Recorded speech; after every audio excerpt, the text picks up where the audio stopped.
Sutiraj Prohipia, and today we are going to discuss about the top level of management, about the topic top level of management.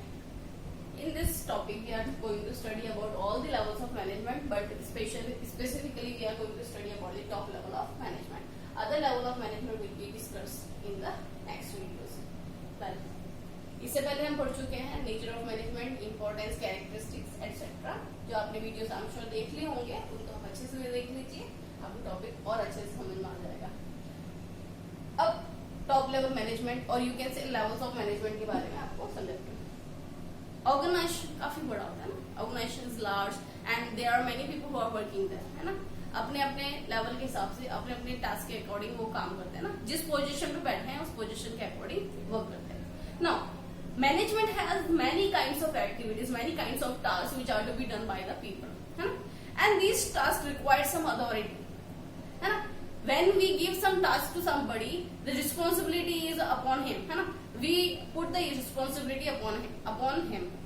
उसको वो responsibility निभानी है, लेकिन responsibility के साथ साथ we require to give them authority too, है ना. उस टास्क के साथ, उस एक्टिविटीज के साथ हमको उन्हें अथॉरिटी भी देनी होती है. अब जब हम ये अथॉरिटी देते हैं, है ना, जब उनको टास्क देते हैं उसके साथ साथ रिस्पॉन्सिबिलिटीज देते हैं और उसके साथ साथ जब अथॉरिटीज देते हैं, ये जो पूरा प्रोसेस होता है, this process creates levels of management, है ना. ये जो प्रोसेस होता है ये पूरा का पूरा लेवल ऑफ मैनेजमेंट को क्रिएट करता है ना. What kind of work you are going to do, what kind of task you are going to do depends on the level of management or the position you are right now having, है ना, on the position you are right now occupying the position. Okay, so top level of management जो होता है ना, वो management का सबसे ऊपर वाला हिस्सा है ना. मतलब इनके पास अथॉरिटीज और रिस्पॉन्सिबिलिटी सबसे ज्यादा होती है. I give you the example of your school. आप स्कूल में जाते हो, there is principal, there is vice principal, there are teachers, there is peon also, है ना. अब इन सबके काम अलग अलग है ना. And these work require some kind of authority, है ना. रिस्पॉन्सिबिलिटी जैसे ही काम दिया जाता है रिस्पॉन्सिबिलिटी आ जाती है, आपको ये काम करना है ना, आपको इस काम को खत्म करना है, लेकिन उस रिस्पॉन्सिबिलिटी के साथ साथ हमें उनको अधिकार भी देने होते हैं. उसको हम कहते हैं authority. Authority means rights to take decisions और rights to give the commands, है ना. तो ये जो अलग अलग पोजिशन है, अलग अलग पोजिशन को अलग अलग अथॉरिटी चाहिए. Principals principals take the decision of the organization as a whole, है ना.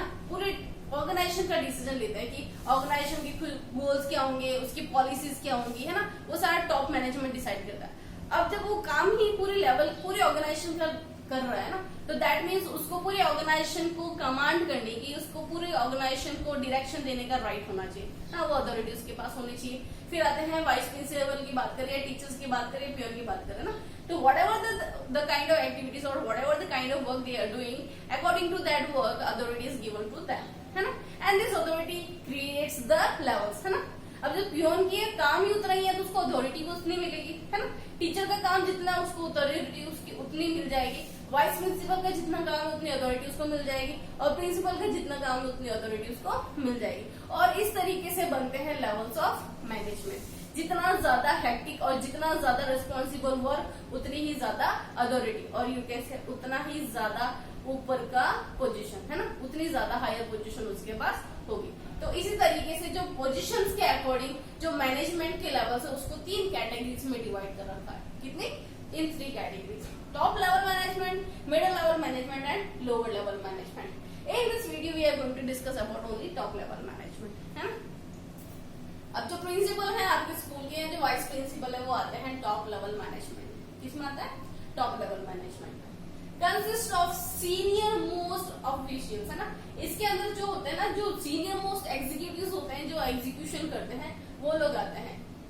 ऑर्गेनाइजेशन की अगर बात करें, मैनेजमेंट की बात करें, तो उसमें आते हैं chairman, board of directors, managing directors, general manager, president, vice president, chief executive officers, chief financial officers and chief operating officers etcetera.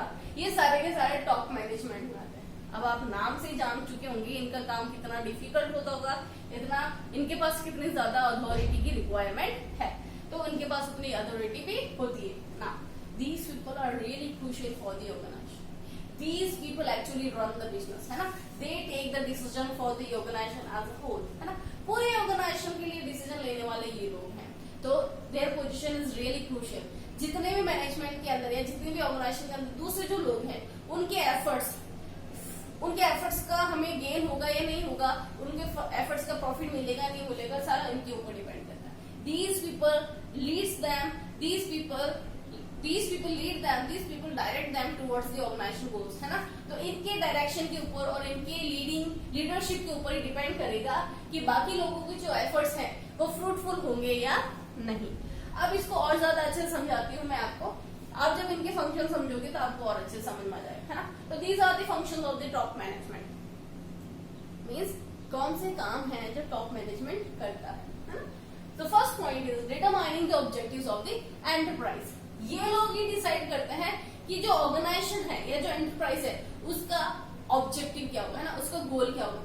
कोई भी, हम ये पहले पढ़ चुके हैं, हर एक ऑर्गेनाइजेशन का अपना एक गोल होता है, अपना एक ऑब्जेक्टिव होता है ना। स्कूल का ऑब्जेक्टिव है पढ़ाना, है ना। और अच्छा, अल्टीमेट गोल सबका प्रॉफिट मैक्सिमाइजेशन है ही है।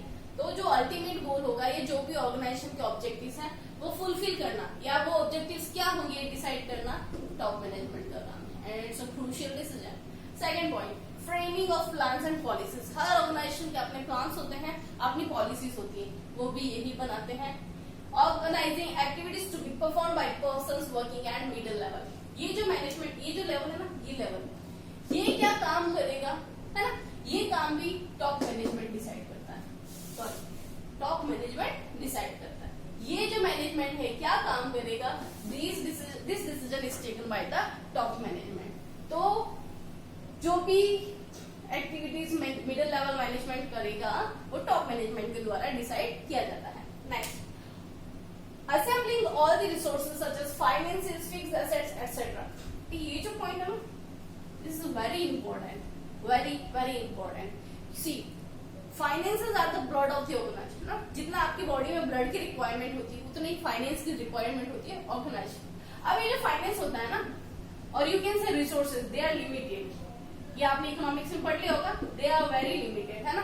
अब इन फाइनेंसेस को बहुत अच्छे तरीके से, है ना, और यू कैन से ऑप्टिममली यूटिलाइज करना टॉप मैनेजमेंट का काम है। और ये जो डिसीजन, इस डिसीजन पे काफी हद तक ऑर्गेनाइजेशन का सर्वाइवल डिपेंड करता है। If these resources or you can say finances are used optimally or you can say efficiently, the organization will flourish, है ना। Organization will flourish, you can say it will prosper very soon or you can say it will prosper for the very long time. So this decision is also depends on the top management, है ना। Next है responsible for the welfare and survival of the organization. Same thing, तो organisation का welfare किस में है, organisation का भला किस में है, या ऑर्गेनाइजेशन को मार्केट में सर्वाइव करवाना है, किस तरीके से करवाएंगे, सारी क्रूशियल डिसीजंस टॉप मैनेजमेंट लेता है। Relating with outside world, meet like जो बाहर का जो दुनिया है ना, उनके साथ कनेक्शन रखना, ये भी टॉप मैनेजमेंट का काम है ना। जो बड़े बड़े सीईओज हैं, चेयरमैन वगैरह हैं, ये बाहर की दुनिया के साथ मीटिंग करते हैं, यू कैन से गवर्नमेंट ऑफिशियल्स के साथ टाइम टू टाइम मीटिंग करते रहते हैं और उसके अकॉर्डिंग अपने ऑर्गेनाइजेशन में डिसीजन लेते रहते हैं। To integrate diverse elements and coordinate the activities of different departments according to overall objectives. तो जितने भी अलग अलग डिपार्टमेंट्स हैं मैं बताती हूँ, फाइनेंशियल डिपार्टमेंट, है ना, प्लानिंग डिपार्टमेंट, मार्केटिंग डिपार्टमेंट, है ना, एडवर्टीजमेंट डिपार्टमेंट। तो ये अलग अलग डिपार्टमेंट्स होते हैं, सेलिंग एंड परचेज डिपार्टमेंट, ये अलग अलग डिपार्टमेंट्स होते हैं। अब ये डिपार्टमेंट्स की जितनी भी एक्टिविटीज है इनको इंटीग्रेट करना, इनकी एक्टिविटीज को एक डायरेक्शन में ले जाना भी टॉप मैनेजमेंट का काम है। उनकी एक्टिविटीज के अंदर कोऑर्डिनेशन बिठाना, ये भी टॉप मैनेजमेंट का काम है। अगर वो कोऑर्डिनेशन से वर्क करेंगे तो ऑर्गेनाइजेशन को की जो गोल्स है वो आराम से अचीव हो जाएंगे। Analyze business environment and its implication by survival of the firm.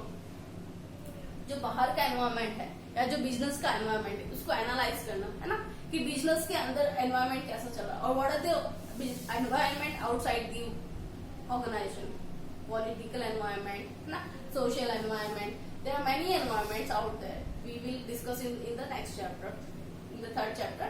But फिर भी मैं आपको एक थोड़ा सा एग्जांपल देती हूँ, लाइक सोशल ऑब्जेक्टिव या सोशल एनवायरनमेंट है, सोसाइटी को हम लेते हैं, जैसे होली दिवाली आ रही है तो सोसाइटी में अलग अलग एक्टिविटीज होंगी, उसके अकॉर्डिंग अपने ऑर्गेनाइजेशन में डिसीजन लेना, है ना।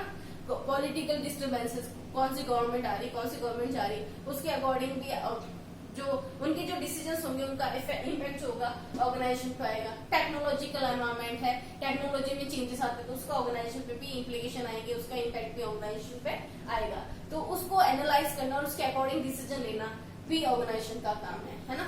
उसके ऑर्गेनाइजेशन के ऊपर इम्पैक्ट क्या होंगे, उन्हें इम्पैक्ट को स्टडी करना एंड उसके अकॉर्डिंग डिसीजन लेना भी मैनेजमेंट का काम है and crucial decision. Next, they are responsible for all the activities of the business and for its impact of the society.